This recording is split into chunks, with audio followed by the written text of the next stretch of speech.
Okay, I'm going to walk you through this Palomino Solaire model 317 BHSK.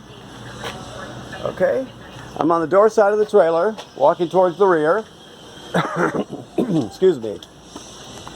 You can see you've got scissor type stabilizer jacks. There's a crank up in the front compartment to crank it. You can also use a drill with a 3/4 inch socket on it. This is your grill rail it's a swing out bracket, and you can attach your grill to it obviously and swing it out along the side here. The grill is in the front compartment. You have to connect the grill with an LP hose, and you connect it to the propane system here with this quick connect. We just put the male end in there, let it go, and then turn this on. Okay? You have a refrigerator. This works on 110 AC, so as soon as you plug in the trailer, it turns on. You have a bathroom door here. The steps now, both of them will fold right into the trailer, and you can adjust the legs on them for uneven terrain just by using this pin right here. You pull it out. Actually, that one's not in correctly. There we go. So you just pull it out and adjust it for the terrain.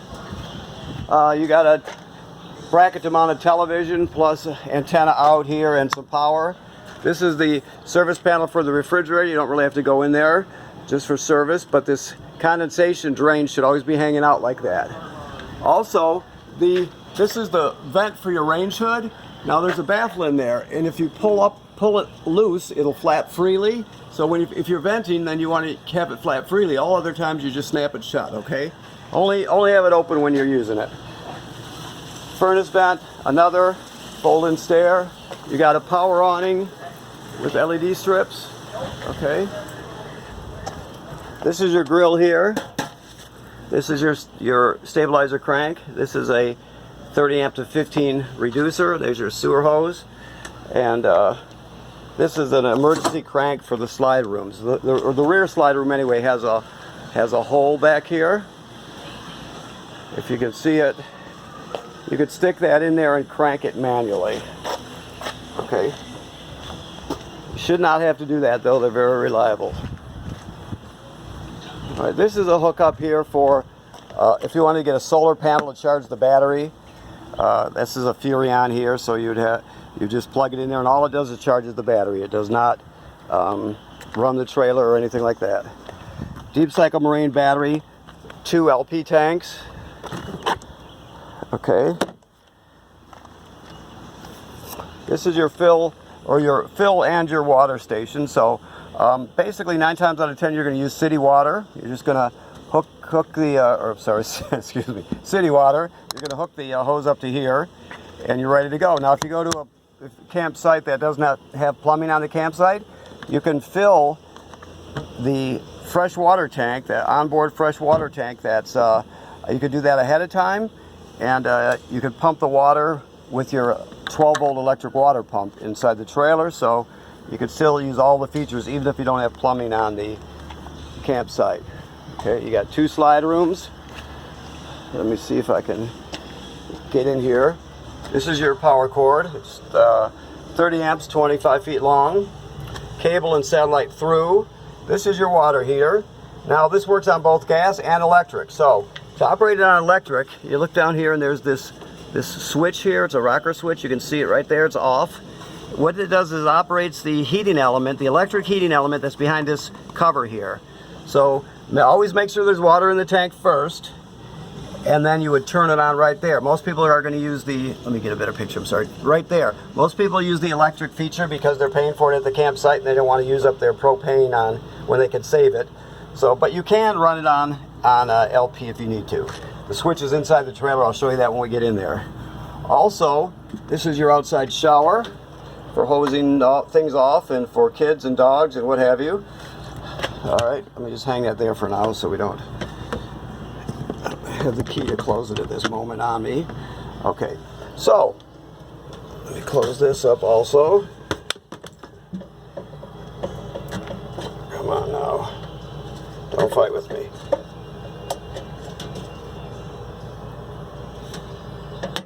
Hard to do with one hand here, and I just had it. Okay, there we go. See? Even I can do that. Let me use my other hand. Okay, so we're still in the process of cleaning your trailer, obviously, so keep in mind that it's not 100% clean yet. So you have your black valve here, which I'm going to dump, because we're water testing it right now. Then you have over here your gray valve, okay, and the black valve. So the one that I just told you was a black valve actually is a galley tank, which is a gray tank. It just has the large valve on it. That's why it threw me for a second. So that one you're going to put the hose on, and you're going to put the other end of the dump station, and that drains your galley tank, which is basically your kitchen sink tank. Okay, now over here we have your black tank here, which is toilet water and waste. Your gray tank here, which is shower and sink water. So what you're going to do, you're going to put your hose on here, obviously put the other end into the dump station, and you'll pull the black valve first. Dump the black tank. Then you'll dump the gray tank second, because it's basically cleaner water than the black water, so it'll help you clean out your hose. But if you leave your black tank valve open, you can come up here to your black tank flush, which is right there. You hook the hose up to it. As you can see, it says on the sticker, always have the black tank valve open before you turn the water on. That's why I told you to leave it open, the valve open while you do it. And you just turn it on, and it'll clean out your tank. It'll clean out the sensors. It's a good thing. It makes a big difference. Okay. So, you've got a backup camera. While we're looking up, I have to tell you that you have to inspect the roof of your trailer. It's recommended to do 3 times a season, so figure in the spring and in the fall and in the middle of the summer, you're going to go up on the roof or send somebody up there, look at all the sealant on the roof, make sure there's no separation or cracking starting. Sometime you'll see it up there when, it could be years from now, you don't know, that's why you're inspecting it. But when you do see it, you have to get it taken care of. So you've got to inspect the roof. It's very, very important. Okay, so let's go inside the trailer.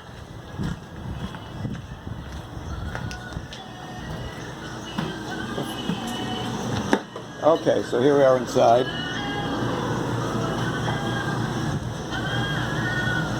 So this is your monitor panel. So you have the 2 slide outs here, 1 and 2. You're just going to hold it, the button, till it gets all the way out. It'll start ratcheting, and when it ratchets, you just take your finger off the button. Same thing will happen coming in. You can, this is for your awning right here, which is out right now. You just roll it out so you see the awning tube. I told you it has an onboard water pump, so that's going to be operated right here. Just turn it on if you have water in the fresh water tank. If you got city water, you don't have to worry about it. Water heater on gas is right here. Then you have your levels. Your battery is charged. Fresh water has water in it because we're still water testing it. The black is empty because so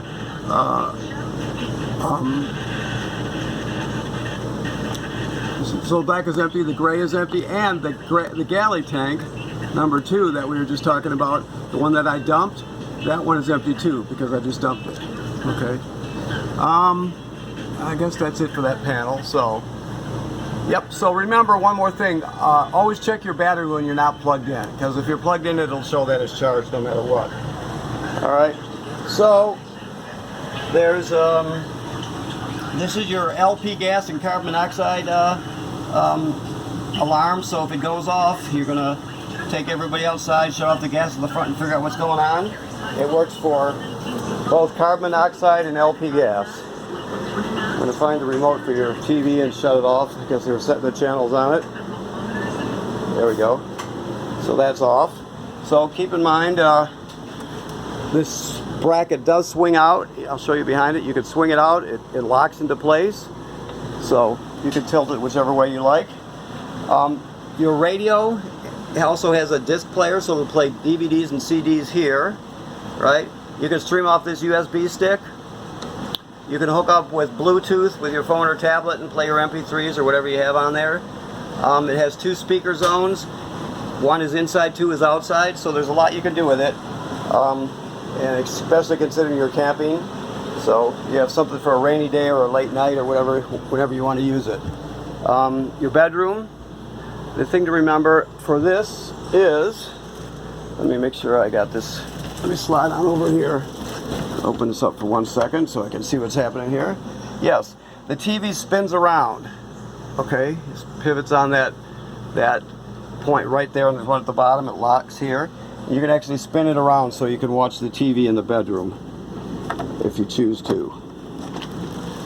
While I'm up here, your escape window closed like this, all right? If you need to escape, you're gonna push this all the way through, and then you'll grab a hold of this red tab and pull the screen out, and then out you go. So you can escape if there's an emergency. Okay, these cushions pull off your couch, then you grab it at the bottom here, and you can fold it out, you put the legs down, and then fold the back in place, and it's a 3-panel foam hide-a-bed, which is really not a bad bed. It's not like they used to be. So also you can convert this into a bed by removing the 2 poles and putting the tabletop down onto these cleats here. There's 4 of them, 2 on each side. Then you can fill in the space with the cushions, and you've got another bed there. All right. The range, you spark to light. I assume the gas is on. If not, I'll just talk you through it here. Yes, it's on. So, basically, I'll back up so you can see. You turn the burner on to light, and then you're going to turn this clockwise, and it sparks and lights. You do that for each one. Now, the oven, let me look and see what kind this is, if it sparks or we have to light it with a lighter. They come both ways, so let me look. Yeah, this one you have to light with a grill lighter. So, there's a pilot light way back there, all right? So you're just going to, let me get up so you can see it here. You can put this on pilot, then you're going to depress it and hold it. Keep holding it, then you'll spark the pilot light back there till it lights. Still holding this in.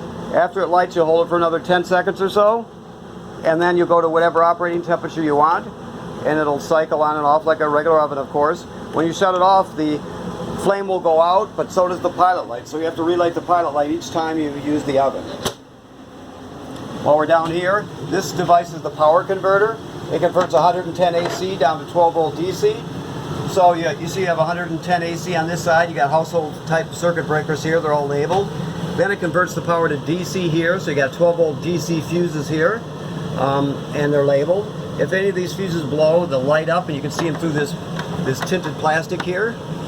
Also, this is a battery tender, so it'll sense how much energy your battery has up front, and if it's low, it'll send 10 amps or whatever it needs. If it's charged, it'll just trickle a couple.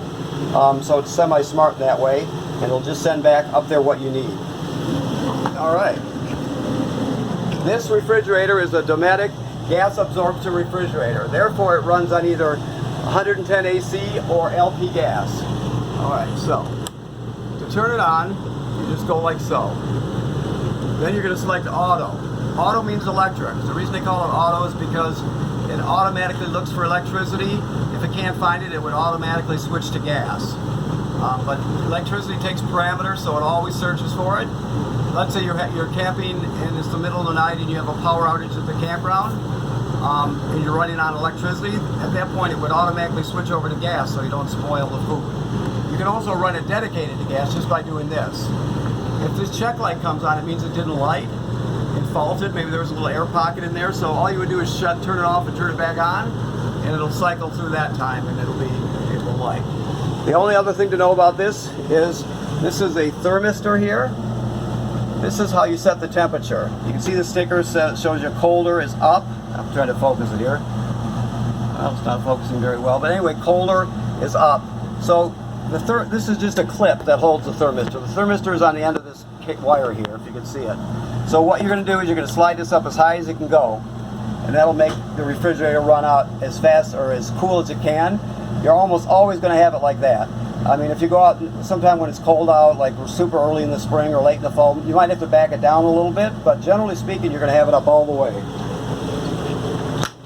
This is the range hood vent I told you about, or fan I told you about. The vent's on the outside. Remember I told you have to open the baffle when you're running the fan.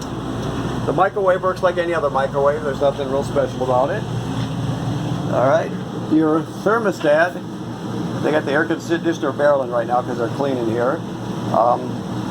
But you just hit the mode button to light it up. Right now you see it's on cool, but you can go to furnace, then you can go to fan, which is the air conditioner running without the compressor going, or to cool. Now keep in mind there's a delay on this. There's a lag time for the furnace and for the air conditioner, so when you turn it off, it's gonna 5 seconds or more can go by before it turns on. When you shut it off, it's the same way. So be patient, give it a few seconds to kick on. All right, so the shower and the sink work like any other shower and sink basically. You have a fan here. You want to run the fan with the shower to pull the humidity out. Now you've got a ceramic toilet here.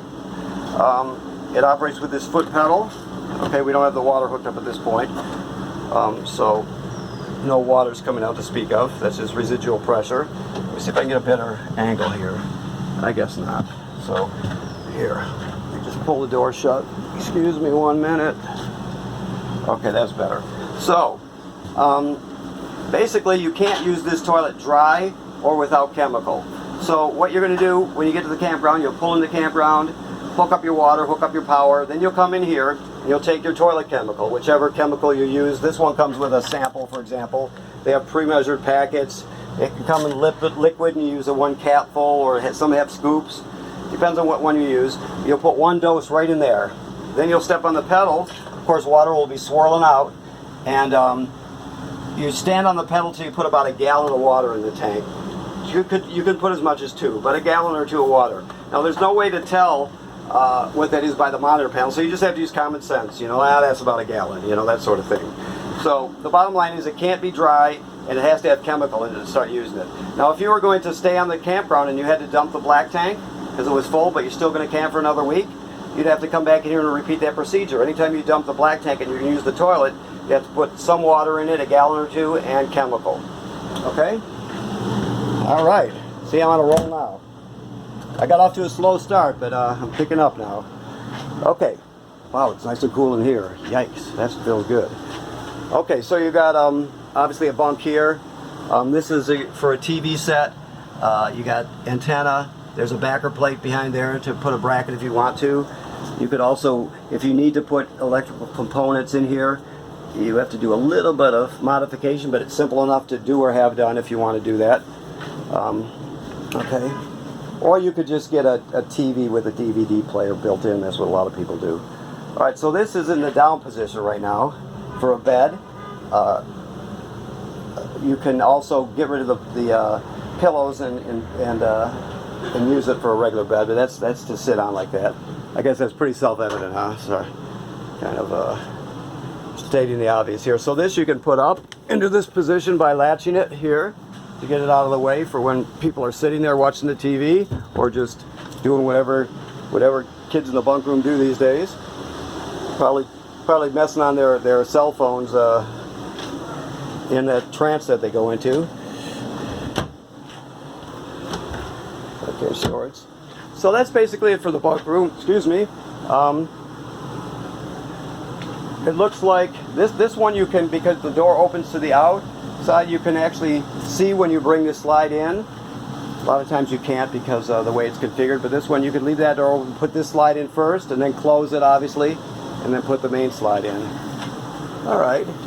And you have a vent here, and I just want to let you know that you can buy a power fan, either a Max Air fan or a Fantastic fan, and it's fit right in this hole, and it has like some are 3-speed, some are 4-speed fans. If you do that, a lot of times you can vent these well enough so on the days you don't quite need air conditioning, you can just vent it, just so you know that that's an option. You can also get vent covers that go over the top, so you can open this up when it's raining. Okay. All right. I think that covers everything. I'm going to look around a bit now.